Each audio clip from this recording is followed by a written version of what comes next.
Olá, amigo! Que bom estar com você novamente no nosso programa. Seja bem-vindo ao programa Apocalipse, Medo ou Esperança? São momentos especiais que temos estudado juntos e eu gostaria que você fosse pegar a sua Bíblia. Sempre que pegamos a Bíblia, o Senhor Deus está envolvido e ao abrirmos as páginas da Bíblia, temos que pedir a bênção do Espírito Santo. Eu gostaria de orar com você agora. Vamos orar? Vamos pedir a Deus que nos abençoe? Misericordioso Deus e Pai, em nome do Senhor Jesus Cristo, teu Filho, quero te agradecer pelo privilégio que temos de estudar a tua palavra. Abençoa-nos agora. Ajude essa pessoa que está em casa, para que ela receba também a promessa que o Senhor fez, que nos ajudaria a compreender. Em nome do Senhor Jesus. Amém. Estamos estudando o livro de Apocalipse. Abra sua Bíblia em Apocalipse, capítulo 3. Sempre temos verdades incríveis dentro da palavra de Deus. Apocalipse capítulo 3, verso 7, diz o seguinte: Ao anjo da igreja de Filadélfia escreve: Isto diz o que é santo, o que é verdadeiro, o que tem a chave de Davi, o que abre e ninguém fecha, e fecha e ninguém abre. Que porta seria essa? Vá para frente um pouquinho mais, aí em Apocalipse capítulo 14, do verso 7 em diante, encontramos o seguinte. Voltemos um pouquinho só no verso 6. Vi outro anjo voando pelo meio do céu, tendo um evangelho eterno para proclamar aos que habitam sobre a terra, e a toda nação, e tribo, e língua, e povo, dizendo com grande voz: Temei a Deus e dai-lhe glória, porque é chegada a hora do seu juízo. E adorai aquele que fez o céu, a terra, o mar e a fonte das águas. Aqui em Apocalipse 14 estão as mensagens dos 3 anjos, a qual estudaremos nessa lição. O primeiro anuncia a hora do juízo. Deixaremos para outro momento a segunda e a terceira mensagens. Estes anjos, evidentemente, são simbólicos, pois lhe foi confiada a tarefa de pregar o evangelho eterno às multidões de toda a terra. Essa tarefa não foi confiada por Deus a anjos literais, mas a nós, seres humanos, a você e a mim. Portanto, deve ser entendida como um símbolo de um grupo de crentes anunciadores dessas mensagens. Quando haveria de ocorrer o juízo final? Os autores bíblicos falaram dele como algo que aconteceria em suas épocas. Paulo, Pedro, todos eles pensavam que seria na época em que eles estavam vivendo. Também devemos entender que quando a Bíblia fala do juízo final, se refere pelo menos a 3 etapas ou fases. Primeiro, o juízo de selamento ou juízo investigativo, antes da segunda vinda de Cristo, o qual tem a ver somente com os seus fiéis. Aonde está isso? 1 Pedro 4, verso 17. Abra junto comigo, você precisa compreender isso. Abra sua Bíblia em 1 Pedro, o capítulo 4 e o verso 17. Diz o seguinte, eu quero ler junto com você. Vamos ler juntos. Diz assim: Pois já é o tempo que comece o julgamento pela casa de Deus. E se primeiro começa por nós, qual será o fim daqueles que são desobedientes ao Evangelho de Deus? Você percebeu, meu amigo? A primeira parte do julgamento de Deus, chamado juízo investigativo, começa pela casa de Deus. Tem a ver com pessoas fiéis. Imagine um julgamento na terra. Sempre é necessário que se busque primeiro os fatos. Primeiro vai se investigar, depois então vai se comprovar e no final se executa a sentença. No julgamento do céu também é a mesma coisa. Primeira fase do juízo, juízo investigativo. Segunda fase do juízo, juízo de comprovação. Quando será realizado isso? Você se lembra que nós estudamos o que vai acontecer no milênio? Há alguns estudos atrás nós estudamos sobre o milênio. Esse juízo de comprovação será realizado pelos santos, nós, durante o milênio. Apocalipse capítulo 20, verso 4, nos fala dessa realidade. Abra sua Bíblia aí, em Apocalipse capítulo 20, e leia junto comigo. O verso 4, eu vou ler com você. Diz o seguinte: Vi também tronos, e aos que se assentaram sobre eles foi dado o poder de julgar. E vi as almas daqueles que foram degolados por causa do testemunho de Jesus e pela palavra de Deus, e que não adoraram a besta nem a sua imagem, não receberam sinal na testa nem nas mãos. Reviveram e reinaram com Cristo durante os 1000 anos. Não é interessante? E a terceira fase do juízo, que é o juízo executivo, que será aplicado sobre Satanás e todos os ímpios será no final do milênio. Aí mesmo em Apocalipse 20 traz essa realidade. Vamos ver do verso 7 a 10. Vamos ler juntos? Quando se completarem os 1000 anos, Satanás será solto da sua prisão e sairá a enganar as nações que estão nos 4 cantos da terra, Gog e Magog, cujo número é como a areia do mar, a fim de ajuntá-los para a batalha. Subiram sobre a largura da terra e cercaram o arraial dos santos e a cidade querida, mas desceu o fogo do céu e os consumiu. E o diabo que os enganava foi lançado no lago de fogo e enxofre, onde estão a besta e o falso profeta. Você percebeu isso? Qual é a solene mensagem proclamada pelo anjo que tinha o evangelho eterno? Isso aqui eu quero que encha seu coração para que você compreenda. Apocalipse 14, verso 7. Volte um pouquinho a sua Bíblia para Apocalipse 14, verso 7. Vamos ler juntos o conteúdo dessa mensagem do primeiro anjo? Dizendo com grande voz: temei a Deus e dai-lhe glória, pois é chegada a hora do seu juízo, e adorai aquele que fez o céu, a terra, o mar e a fonte das águas. Eu gostaria que você prestasse atenção em uma coisa. Meu querido, muitas vezes nós ouvimos falar que o juízo, que o julgamento vai acontecer quando Jesus voltar. E se eu lhe dissesse que a Bíblia explica que Jesus já está fazendo o julgamento no céu? Não seria lógico de você pensar que quando Jesus voltar, ele vai levar aqueles que ele viu que estão vivendo corretamente e exterminar, eliminar do seu povo, vão ser mortos pelo esplendor de sua vinda, aqueles que não seguiram ao Senhor. Para que o Senhor venha para buscar os seus fiéis, é sinal que eles já estão julgados, não é mesmo? Não é interessante você ver isso? Leia novamente este verso de Apocalipse 14, verso 7.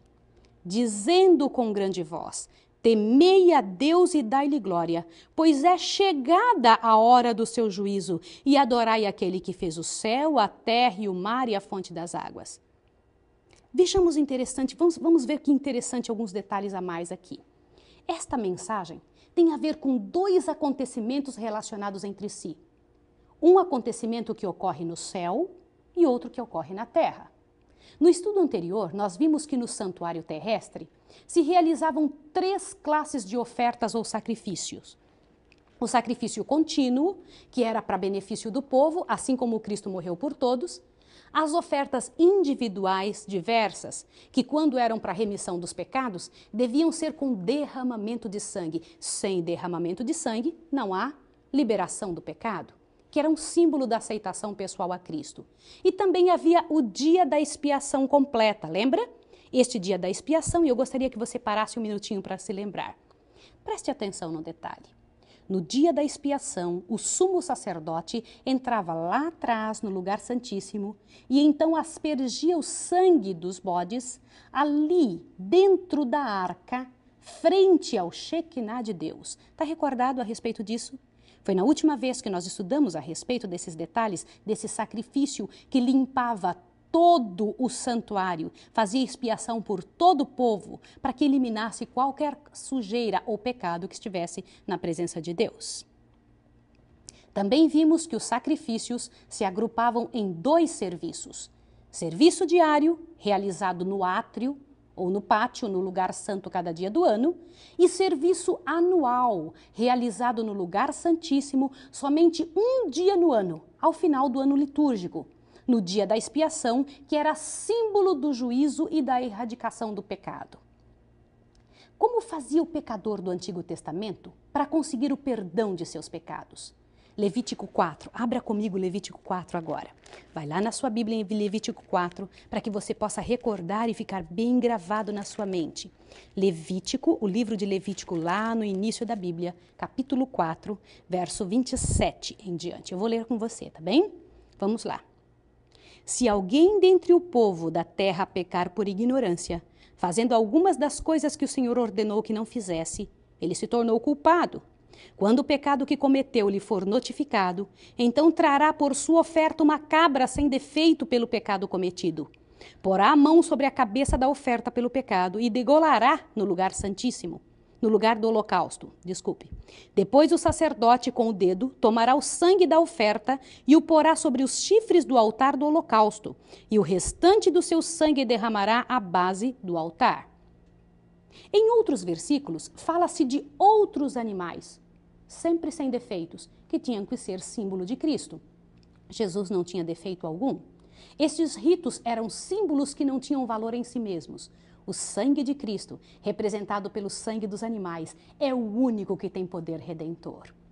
Mas que evidência bíblica nos permite entender que estes pecados perdoados ficavam registrados no santuário e contaminavam o santuário? Porque nós estamos falando de purificação do santuário. Por quê? O que é que contaminava o santuário? Abra sua Bíblia em Jeremias 17. Jeremias 17 vai lhe dar essa resposta.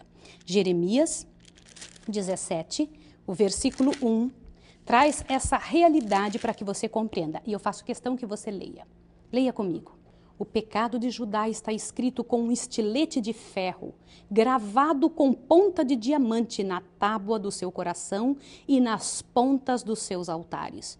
Você percebeu? Quando o sacerdote aspergia o sangue, simbolicamente o pecado era transferido para o santuário. O pecador era perdoado, mas ficava um sangrento registro no santuário. Essa cerimônia ajuda a compreender por que no Apocalipse e em outras partes da Bíblia se fala dos livros de registros no céu. Preste atenção numa coisa, meu querido. Cada vez que o nosso pecado é perdoado, é registrado cada um dos nossos pecados nos livros do céu.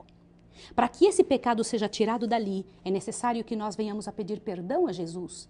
E na frente do pecado é escrito, perdoado. Você pode imaginar que coisa tão linda isso? Não enche o seu coração para compreender estas verdades de Deus? Depois do acúmulo dos pecados dos penitentes, durante um ano, que se fazia no dia da expiação, no 10º dia do 7º mês?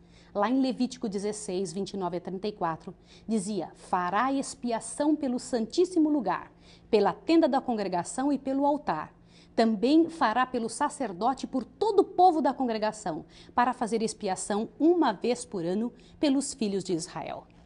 Como que era ilustrado no serviço do dia da expiação a erradicação final do pecado? Levítico 16. Abra sua Bíblia em Levítico 16 para que você compreenda. Eu faço questão que você leia, porque em Levítico 16 traz essa declaração com amplitude. Nós podemos entender porque a Bíblia explica estas verdades ali. Levítico 16 inteiro fala sobre o dia da expiação. Eu vou ler com você. Levítico 16, verso 10. Mas o bode escolhido por sorte, como bode emissário, será apresentado vivo diante do Senhor, para fazer com ele expiação a fim de ser enviado ao deserto como bode emissário. Agora veja o verso 20 e 22. Veja bem. Terminada a purificação do santíssimo lugar, da tenda da congregação e do altar, Arão trará o bode vivo, porá ambas as mãos sobre a cabeça do bode vivo, e sobre ele confessará todas as iniquidades dos filhos de Israel e todas as suas rebeldias, segundo todos os seus pecados, fazendo-os assim caírem sobre a cabeça do bode. E o enviará ao deserto pela mão de um homem designado para isso. O bode levará sobre si todas as iniquidades deles para a terra solitária, e o homem soltará o bode no deserto. Eu quero chamar a atenção de você para uma coisa. Venha cá, por favor. Você se lembra que o sumo sacerdote, então, entrava no lugar santíssimo. Mas ele jamais entrava no lugar santíssimo sem que ele escolhesse um dos bodes. Um morria, um dos bodes era morto, e o outro permanecia vivo. O que acontecia com o bode vivo? Você sabe que o bode que morria representava Jesus, o único que morreu por nossos pecados? A quem representava o bode que permanecia vivo? O bode que permanecia vivo. Então, quando o sumo sacerdote saía de dentro da tenda da congregação, com todos aqueles pecados que haviam sido limpos da presença do Senhor, chegava em frente ao bode que tinha permanecido vivo, colocava sua mão sobre a cabeça do bode vivo, e então ali passava simbolicamente todos os pecados do ano inteiro sobre a cabeça do bode vivo. Esse bode não morria. Esse bode, então, era levado para o deserto para que ele morresse sozinho. Você conseguiu prestar atenção? O bode que permanecia vivo, ele não morria, ele não era o resgate pelo pecado. Ele era considerado como responsável por todos os pecados que haviam sido cometidos.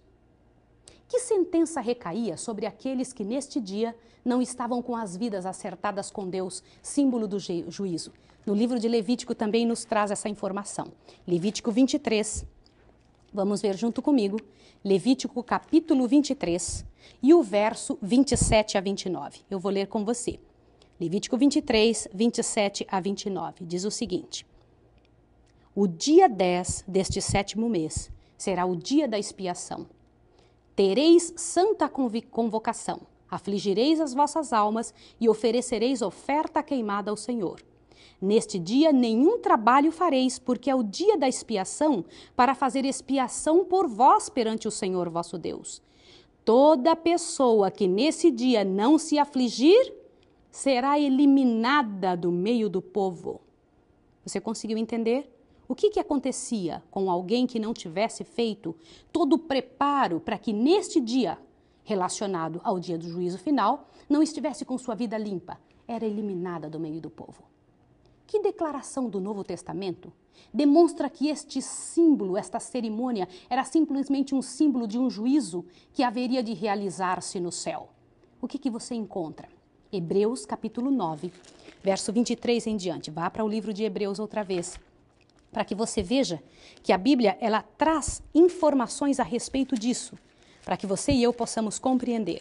Hebreus capítulo 9, verso 23 em diante. Presta atenção. Era necessário, portanto, que as figuras das coisas que estão aonde? No céu, se purificassem com tais sacrifícios. Olha que interessante, aqui diz que as coisas do céu precisam ser purificadas, mas as próprias coisas celestes com sacrifícios superiores a estes.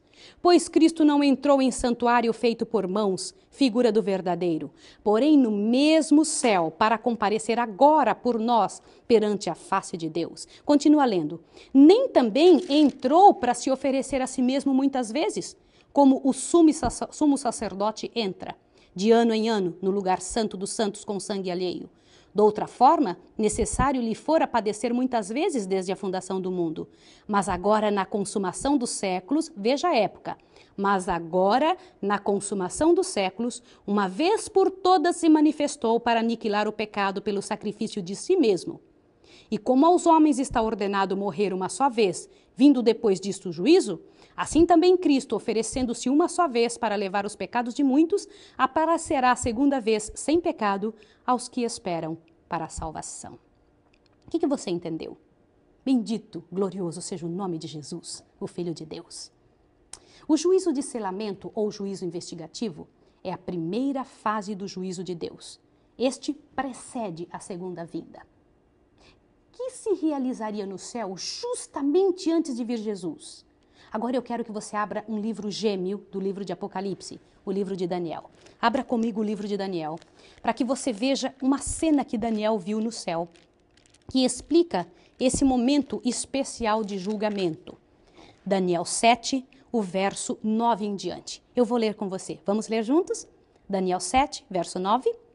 Ache, você precisa encontrar esse texto. Diz o seguinte: eu continuei olhando, é Daniel que está falando, até que foram postos uns tronos, e um ancião de dia se assentou. A sua veste era branca como a neve, e o cabelo de sua cabeça como lã puríssima. O seu trono era de chama de fogos, com rodas de fogo ardente. Um rio de fogo manava e saía de diante dele. Milhares de milhares o serviam, e milhões de milhões estavam diante dele. Preste atenção nesse detalhezinho agora. Assentou-se o tribunal e abriram-se os livros. Você percebe aqui uma cena de julgamento, onde está o ancião de dias, que é o nosso Senhor Deus, o Deus eterno, o Pai de nosso Senhor Jesus Cristo. Livros foram trazidos perante ele. Esta fase do juízo de selamento diz respeito ao povo de Deus, começando pelos primeiros habitantes da terra, até os que estiverem vivos ao vir o Senhor Jesus nas nuvens dos céus. Serão julgados as obras das pessoas, sejam boas ou sejam más. Isso está escrito em Eclesiastes capítulo 12, verso 14. A base do qual vão ser julgados é a lei de Deus. Isso está escrito em Tiago, capítulo 2, verso 12. De acordo ao que está registrado nos livros do céu, Apocalipse 21, 12. Mas em todo julgamento precisa um advogado e também tem um acusador. Quem é o acusador? O acusador é Satanás. Isso está escrito em Apocalipse 12, verso 10. Você quer ler junto comigo? Vamos ler juntos. Vá sua Bíblia em Apocalipse. Apocalipse, capítulo 12, o verso 10. Eu vou ler com você. Então ouvi uma grande voz no céu que dizia: agora é chegada a salvação, a força, o reino do nosso Deus e o poder do seu Cristo, pois já o acusador de nossos irmãos foi lançado fora, o qual diante do nosso Deus os acusava de dia e de noite. O advogado é Cristo, nosso advogado que perdoa a todo aquele que o aceita como Salvador e apaga o pecado dos registros dos céus, mas o acusador é Satanás. Em 1 João, capítulo 1, verso 7 e verso 9, diz que o sangue de Jesus perdoa e limpa ou purifica. Ele prometeu em Apocalipse 3, verso 5, não apagar do livro da vida o nome dos vencedores. Note que o juízo de Deus ocorre no céu. Em Daniel 7, verso 13, na época em que o profeta está impressionado com a obra que o anticristo está fazendo na terra, no final do juízo de selamento está decidida a sorte de todo ser vivente. E então Cristo virá em seguida. Jesus somente virá quando então o juízo estiver terminado. O que é juízo de comprovação? Vai ser durante o milênio. Será um julgamento realizado pelos santos. É a segunda fase do juízo durante o milênio. Quem são os que serão julgados nessa segunda fase do juízo final? Abra sua Bíblia de novo em Apocalipse 20. Vai aí, você estava em Apocalipse 12, vai para frente um pouquinho em Apocalipse 20 e você vai ter essa informação, o capítulo 4 e o capítulo 7. Vi também tronos e aos que se assentaram sobre eles foi dado o poder de julgar. Vi as almas daqueles que foram degolados por causa do testemunho de Jesus, pela palavra de Deus, e que não adoraram a besta nem a sua imagem, e não receberam um sinal na testa nem nas mãos. Reviveram e reinaram com Cristo durante 1000 anos. Agora veja o verso 7. Quando se completar os 1000 anos, Satanás será solto de sua prisão. Por quê? Porque haverão pessoas que vão ressuscitar por ocasião da vinda da cidade santa após o milênio. Esta fase do juízo abrange aquele que não se achou inscrito no livro da vida, em Apocalipse 20, capítulo 15. Será realizado pelo Senhor junto com os redimidos durante o milênio, esta fase do juízo. E o juízo executivo é a terceira fase, no final dos 1000 anos aqui na Terra. Como descreve o Apocalipse a maneira como se cumprirá a última parte do juízo profetizado no simbolismo do santuário? Apocalipse 20, versículo 11 a 15. Vamos ver. Então vi um grande trono branco e o que estava sentado sobre ele. Da presença dele fugiram a terra e o céu, e não se achou lugar para eles. E vi os mortos, grandes e pequenos, que estavam diante do trono, e abriram-se os livros. Abriu-se outro livro que é o da vida. Os mortos foram julgados pelas coisas que estavam escritas nos livros, segundo as suas obras. O mar entregou os mortos que nele havia, e a morte e o além deram os mortos que neles havia, e foram julgados cada um segundo as suas obras. Então a morte e o inferno foram lançados no lago de fogo. Esta é a segunda morte. E todo aquele que não foi achado inscrito no livro da vida foi lançado no lago de fogo. Meu querido, assim o Senhor Deus terminará para sempre com o problema do pecado. E voltará rapidamente para buscar aqueles que viveram de acordo com o que o Senhor Deus pediu que fizessem. Você está sendo convidado para que viva, para que permaneça vivendo dentro daquilo que o Senhor Deus pediu para que você e eu vivêssemos. Há mais para a sua vida e para a minha. Há muito mais para compreendermos a respeito da maneira como o Senhor Deus espera que seus filhos aprendam e vivam nessa terra. Eu quero orar por você e por sua família, agora que os nossos nomes estão sendo passados nos livros do céu. Vamos orar? Misericordioso Deus e Pai, bendito seja o teu nome pela graça e pelo poder do Senhor Jesus Cristo, teu Filho, que é o nosso advogado no céu. Queremos te pedir, Senhor, que nos abençoe para que possamos compreender cada fase de nossa vida, cada detalhe que Jesus quer que compreendamos e possamos viver de acordo com sua graça e o seu amor e podermos ser testemunhas nessa terra daquilo que o Senhor espera no seu sonho que possamos fazer. Em nome de Jesus, abençoe essa pessoa em casa, abençoa nós também e nos prepare para o próximo programa. Em nome de Jesus. Amém. Até a próxima. Se você deseja saber mais sobre esse ou outros assuntos relacionados ao Apocalipse e sobre a volta de Jesus, entre em contato conosco e receba um estudo sobre as revelações do Apocalipse.